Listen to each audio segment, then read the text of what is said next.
A diver breaks the Fox River's surface, one hand lifted high. It isn't a bone or a wallet, it's a license plate. Mud-caked on one side, clean metal on the other. XP8919. On shore, two detectives go silent. 42 years of birthdays with an empty chair. And now, something you can hold. A few miles away, a 90-year-old mother answers the phone. For the first time since 1983, the breath she's been holding finally leaves her chest. This is the story of Karen Schepers, 23 years old, a careful, brilliant young programmer who vanished after a night out with coworkers in Carpentersville, Illinois. For decades, there was no body, no car, no trace. And then a cold case unit tried something new. They opened the doors, started a podcast, asked for help, and brought in volunteer sonar divers. What they pulled from the Fox River didn't just solve a mystery, it gave a family a place to grieve. Before we go deeper, where are you watching from? Drop your city in the comments. Somewhere near you, another family is waiting like Karen's did. And if you want real cases and how they were actually cracked, subscribe. We post detailed, human-centered cold cases every week. Karen Schepers wasn't a mystery, she was a person in motion. 23, third of 9 children, she'd grown up across California, Iowa, and Sycamore, Illinois, in a family where you learned to share space and look out for one another. In Elgin, she landed a forward-leaning job at First Card, early Visa-era work that meant terminals, green screens, and problem-solving under pressure. She saved diligently, bought a bright yellow Toyota Celica she adored, and even splurged on a piano, because plans for a future need a soundtrack. Friends remember her as organized but kind, careful with money yet generous with time. She was engaged to Terry, and like a lot of couples in their early 20s, they were finding the rhythm between independence and together. She had life insurance, a tidy apartment, a birthstone ring she wore daily, and notebooks full of goals. If you're a parent, you recognize this stage. The moment your kid steadies, calls about 401ks and recipes, and you think, she's going to be okay. That's who Karen was. Cautious enough to plan, brave enough to try, soft-hearted in ways that made people feel chosen. She wasn't reckless. She didn't vanish on whims.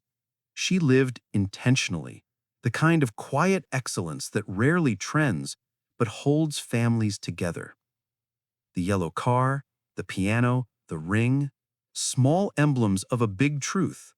She had planted both feet in her adult life and was reaching forward. That's why what happened next never fit any easy story. It wasn't just a disappearance, it was an interruption. Friday, April 15, 1983. Tax day, a work week exhale. After clocking out, Karen joined coworkers at PM Bentley's in Carpentersville to celebrate colleagues finishing a programming course. It was ordinary in the best way. Jukebox noise, bar lights, and the easy relief of being young with plans. Around 9-ish, she phoned her fiancé, Terry, asking him to come by. He declined. Witnesses recall she cried briefly, an honest sting that comes when expectations bump reality, but she dried her eyes, rejoined the crowd, and even entered a hula hoop contest. That detail stays with you because it's so human. Disappointment doesn't always end the night. Sometimes you choose to keep living it. Near 12:30 to 1:30 a.m., people peeled off. This was 1983. No smartphones, no geotags, no doorbell cameras, just memory and miles. No one definitively saw Karen leave. Somewhere between a bar door swinging shut and a set of headlights easing onto a dark road, the yellow Celica and its careful driver slipped into the unlit map of the Fox River Valley. Weather reports later would note high water and poor visibility that spring. Roads ran closer to the river than they do now. Currents moved differently under removed dams. If you've ever driven home after midnight on a two-lane near water, you know that quiet, that total darkness the dash barely pushes back. Karen's last known choices were simple. Celebrate a little, call the person she loved, decide not to let hurt ruin the evening. The drive home should have been 10, 20 quiet miles. It became the edge of a 42-year question. Saturday felt normal because no one yet knew it wasn't. Roommates assumed Karen slept at Terry's. Terry assumed she was home. By Sunday evening, the gentle hum of weekend plans had faded, and the absence began to itch. Monday snapped the illusion. Karen didn't clock in. In a work culture built on predictable routines, her empty chair rang loud. Coworkers called, then went from curious to concerned. Terry was reached. A report was filed. And then a different kind of clock started, the one families live by when someone doesn't come home. Elgin detectives did what 1983 allowed. Interviews with bartenders, coworkers, Terry, checks on bank accounts, teletype leads blasted to all 50 states asking whether police had encountered a canary-yellow Toyota Celica, plate XP8919. Patrol planes flew grids over fields and quarries, scanning for scrap, skid, or shine. Nothing. The way a week can fold into a silence is brutal. A coffee cup sits unwashed because it feels like a promise.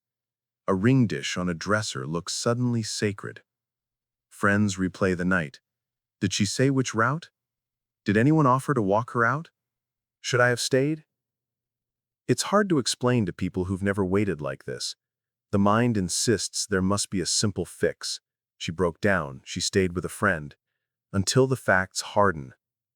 A responsible, punctual, detail-minded woman disappears without a transaction, a citation, a sighting. By late Monday, the case had moved from late for work to the world missed a turn and we don't know where. There is a particular choreography families learn when hope and dread share a house. Karen's mother left a light on. Her siblings put up flyers in grocery vestibules and on telephone poles until staple scars outnumbered paper. Her father, an airline pilot, did the only thing that made sense to a man used to reading landscapes from above. He rented a plane and flew grid lines over water, squinting for a yellow rectangle against dark ripple, tracing river bends that might cradle secrets. The family divided tasks: calls, posters, church bulletins, waiting by the phone, and tried not to let worry turn them unkind.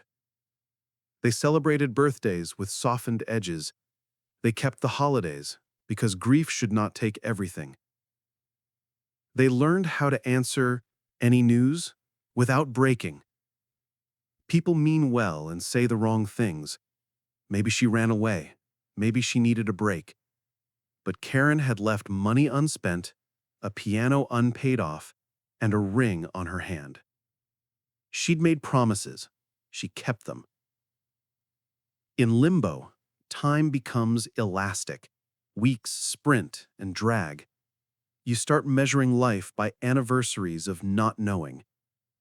What the community saw, posters, a headline, a missing person bulletin, was only the surface. Underneath, the small domestic patterns continued. Someone watered plants. Someone folded laundry that still smelled like her detergent. Someone brushed past the piano and paused, as though expecting a scale to chime. When you love someone missing, you bargain with the ordinary. If I keep everything just so, maybe the door will open. The family didn't cling to fantasies. They clung to Karen. That's different. That's love refusing to let absence be the last word. Cold isn't just a status. It's a season that settles over paper and people. The case passed hands. Elgin PD, then Illinois State Police in the late 80s, back to Elgin in 2009. And every transfer cost context. A detective retires, a detail loosens, a map changes. The Fox River corridor evolved. Dams were removed, banks were regraded, roads lit and rerouted. A search done in 1983 wouldn't capture 1993, which wouldn't reflect 2009. Files thickened with interviews, none definitive. The two anchors of many missing person recoveries, a body or a vehicle, never surfaced. That absence became the shape of the investigation. Think of how technology framed the era. No cell pings, no bar CCTV, no plate readers. ATMs were rare and didn't always capture images. Leeds teletype blasts were the best mass query tool available, and they came up empty. Without forensics to drive a new lead, tips dwindled. For the family, cold didn't mean nothing was happening. It meant they were doing the happening. Calling, writing, reminding authorities that Karen was not a case file, but a person, with a mother who aged in years counted by an unanswered door. Communities adapt. They tuck a story into a drawer labeled unsolved so they can function. But a drawer can be opened. Cold cases aren't dead. They're dormant, waiting for conditions to change, new science, fresh eyes, a different question. Decades taught this file to be patient. Somewhere close, the Fox kept its own patient counsel. What no one knew then, the river and the car were still in quiet conversation, just beneath the surface. In 2024, Elgin PD did something agencies often want to do but seldom resource. They formalized a cold case unit and staffed it with detectives Andrew Houghton and Matt Vartanian. Their mandate wasn't just to read old notes, it was to rethink assumptions. They cataloged what the case didn't have, no body, no car, and followed that negative space to a hypothesis. If foul play hadn't spirited both away, water might have. Rather than keep the work sealed, they did something almost radical for law enforcement. They invited the public in via a podcast. It wasn't voyeurism, it was strategy. The show walked listeners through maps, theories, and dead ends, the exact places where a listener's memory might light up. With the family's blessing, the detectives made transparency a tool, not a risk. That openness drew expertise to them. Chaos Divers, a volunteer group that specializes in sonar searches, offered help. Planning wasn't just, let's put a boat in, it meant reconstructing 1983. Which roads were open, what the flood stage was, how night visibility worked, where a small car could plausibly meet moving water. They overlaid historic maps on modern satellite images, marked entry risk points, and built a search grid from the Kimball Street Dam north to Route 72, plus feeder ponds and backwaters. The idea wasn't romantic, it was disciplined. If the river answers, we'll hear it. If it doesn't, we can rule it out with integrity. Cold cases don't crack by accident. They open when curiosity, humility, and method sit at the same table. Late March 2025. The Fox River carried winter's memory, cold, opaque, a slow muscle under gray sky. Chaos Divers launched with side-scan sonar that paints the riverbed in grainy images. The first passes were promising in the abstract, car-like shapes.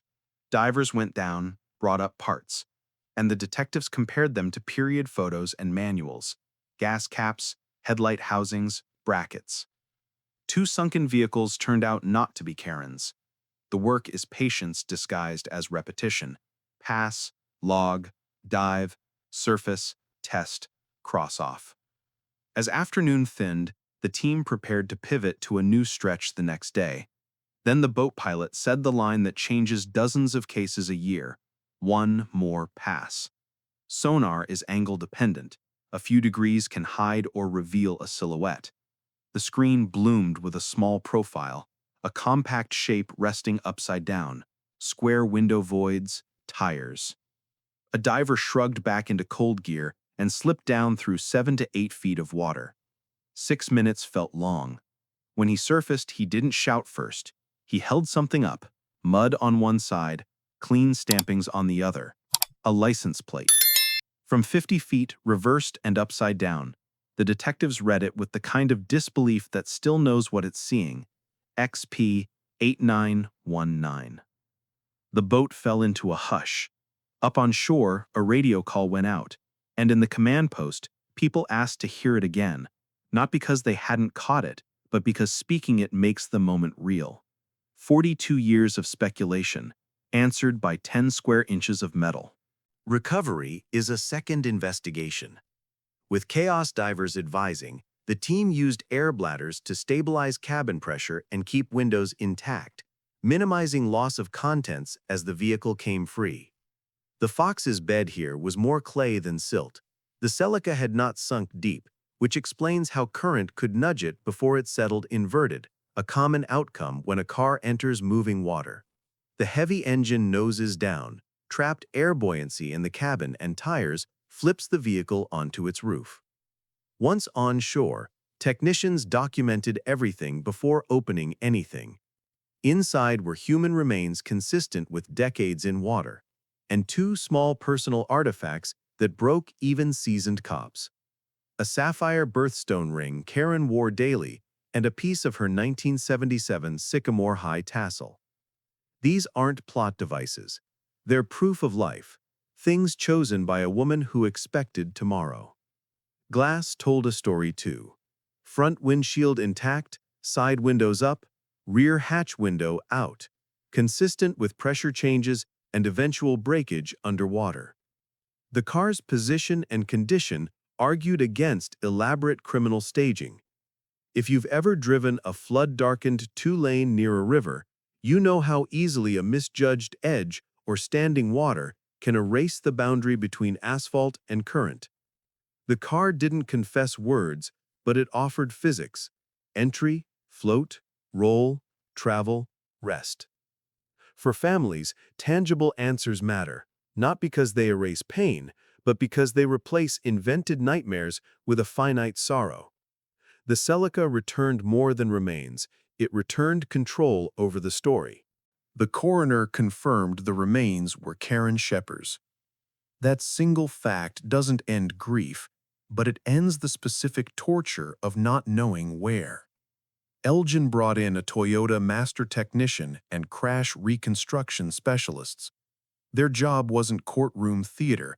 It was to test the car's story against mechanics. The windows being up suggests no frantic attempt to escape while submerged, a sadly common scenario when a vehicle hits water rapidly in the dark. The rear glass failure aligns with cabin pressure changes and current, not necessarily pre-entry damage. Given 1983 conditions, high water, low light, a road network pulling close to the river, the simplest, most consistent scenario emerged: a roadway to river accident. Detectives are careful with words like closure.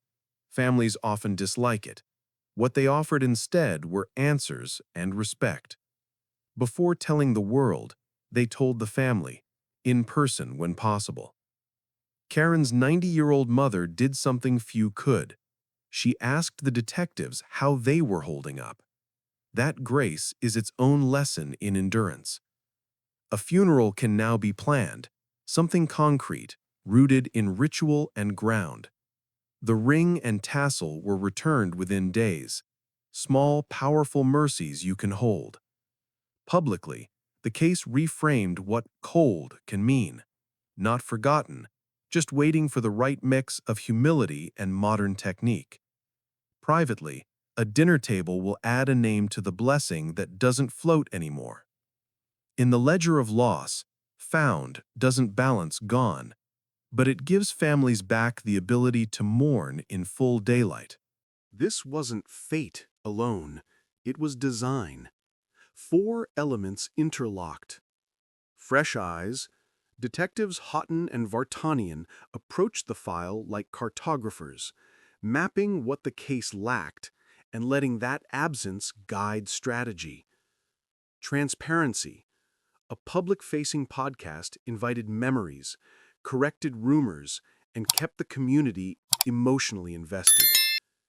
It wasn't spectacle, it was an investigative tool that expanded the team to include anyone who might hold a forgotten detail, like a bartender's new recollection or a commuter's recollection of floodwater in '83. Specialized partners. Law enforcement doesn't have to do everything alone. Chaos divers brought side-scan sonar, water search craft, and, crucially, the knowledge of how vehicles behave in current and how to preserve a submerged car so evidence and remains stay intact. Evidence discipline. Historic weather data, old road alignments, and flood stage records shaped where to look. Recovery used air bladders, not brute towing, preventing blowouts that spill contents and break stories. The lesson for every agency with a dormant file cabinet is simple, not easy.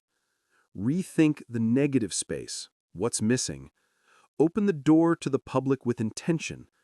Borrow expertise without pride, and handle recovered evidence like the last witness it is. For families, there's a takeaway too. Keep documents, dates, photographs. Stay organized. Push kindly, persistently. Technology changes. Rivers lower. New teams form. None of those are guarantees. Together, they're a plan. Karen's case reminds us that cold isn't a verdict. It's a temperature, and temperatures can rise. There's a moment in every long case when truth arrives not as a headline, but as a hush. For Karen's family, it came in a phone call, followed by a knock, delivered by people who had learned her laugh secondhand and still felt protective of it. The detectives didn't just recover a car, they carried a responsibility to tell it right, to hand back small, sacred things first, to sit in living rooms where framed photos had been dusted for 4 decades. When Karen's mother asked how they were doing, it revealed something about love at 90. It has lost much, and it still gives. The community played a part too, not with gossip, but with attention and willingness to let police try something new.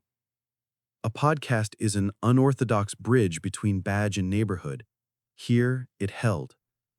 The human core is this. Karen was a careful young woman who deserved an ordinary drive home.